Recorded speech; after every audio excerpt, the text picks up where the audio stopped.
सृष्टि बचपन से ही दिखने में सुंदर नहीं थी, लेकिन अमीर बाप की बेटी सृष्टि पर उसकी माँ जान छिड़कती। मेरी बेटी कितनी प्यारी है, भगवान सबको सृष्टि जैसी बेटी दे। सृष्टि धीरे धीरे बड़ी होती है।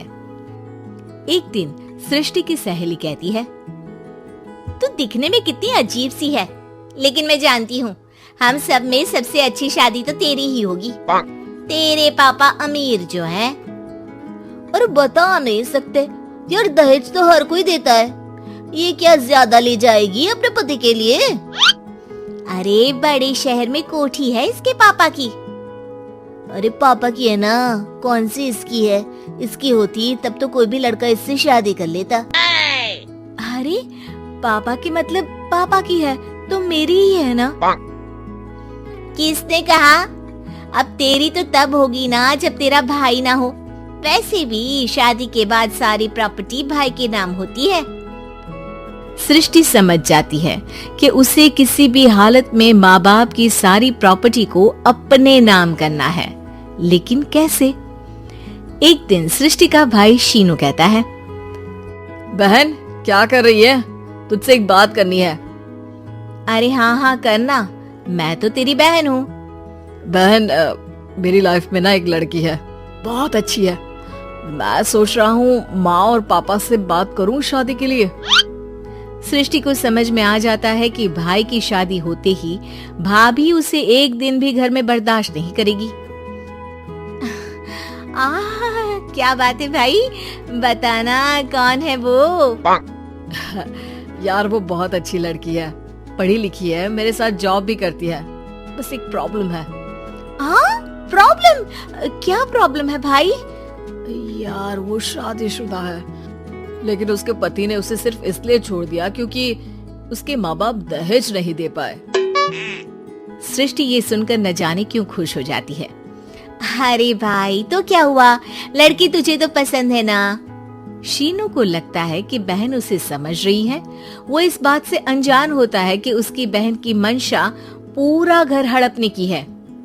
सृष्टि अपनी माँ से कहती है, मम्मी मुझे तो बहुत चिंता है, पता है शीनू क्या कर रहा है?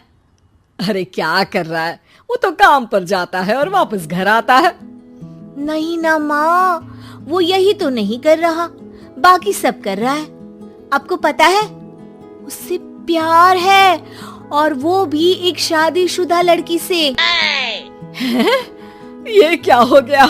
मैं सोसाइटी में क्या मुंह दिखाऊंगी? अरे तेरे पापा तो यही कहेंगे कि मैंने ही उसे बिगाड़ दिया है। माँ देखो, मेरी बात मानो, पापा पर भी विश्वास करने की जरूरत नहीं है। अब आप ही बताओ, पापा इतनी देर घर के बाहर रहते हैं क्यों? बोलो। अरे बेटा वो तो नौकरी करते हैं ना। तू बहुत भोली है माँ, पापा का ऑफिस तो 7 बजे खत्म हो जाता है, लेकिन देखो कितनी देर से आते हैं। अरे नहीं बेटा, ऐसी कोई बात नहीं है। सृष्टि माँ को एक औरत से बात करते पिता की फोटो दिखाती है। देखो माँ कैसे हैं पापा, मैं ना कहती थी कि पापा सही नहीं है।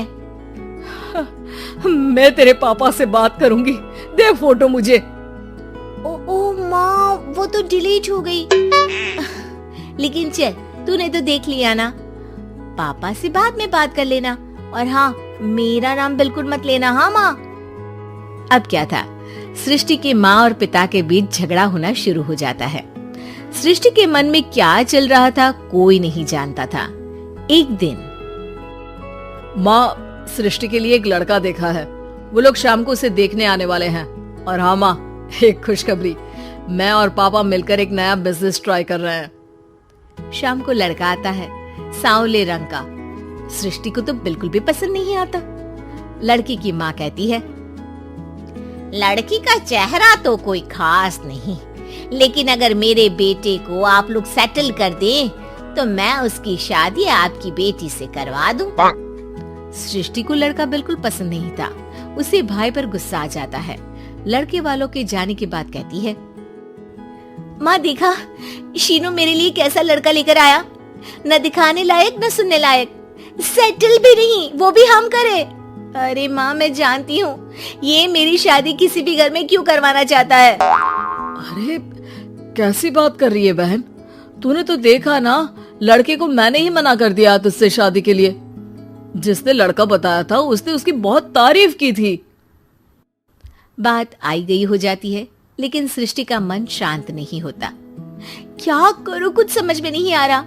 मेरी शादी हो गई तो ये लोग पूरी प्रॉपर्टी शीनू के नाम कर देंगे, मेरे हाथ तो कुछ लगेगा ही नहीं। तभी सृष्टि को आइडिया आता है।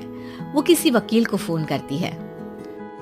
जी देखिए, अगर आपके मम्मी पापा का तलाक हो जाता है तो आपके पिता की आधी प्रॉपर्टी आपकी माँ के नाम हो जाएगी, फिर उसे वो किसी को भी दे सकती है। सृष्टि अब माँ को बेटे के खिलाफ भरती है। माँ, शीनू पर नजर रखा करो, वो जिस लड़की के प्यार में है ना वो शादीशुदा है। यहाँ आएगी, सारा पैसा, रुपया, जमीन, जायदाद सब हड़प लेगी। पापा का भी हाल तुमसे छुपा नहीं है। ऐसा ना हो कि मैं और आप एक दिन सड़क पर भीख मांगे। हे भगवान, मैं तो जीते जी मर जाऊंगी अगर ऐसा हो गया तो। ऐसा हो गया नहीं माँ, ऐसा ही होगा। अभी समय है, आगे का सोच लो। मैं तो कहती हूँ पापा से आधी प्रॉपर्टी लेकर अलग हो जाओ। पापा की आधी प्रॉपर्टी भी हम लोगों को अगर मिल जाती है ना तो अगले 7 जन्म सफल समझो। बेचारी माँ बेटी के कहने पर पति से तलाक लेकर अलग हो जाती है। सृष्टि अब पैसों से गाड़ी और अपने दूसरे महंगे शौक पूरे करने लगी। उसके दोस्त भी उसके पैसे इस्तेमाल करते। सृष्टि, कल तुम कहाँ थी? मैं सारा दिन घर पर अकेली थी। तो मैं क्या करूं? मैंने ठेका तो नहीं लिया है ना तुम्हें संभालने का। माँ को सृष्टि से ये उम्मीद नहीं थी। वो बैठकर रोने लगती है।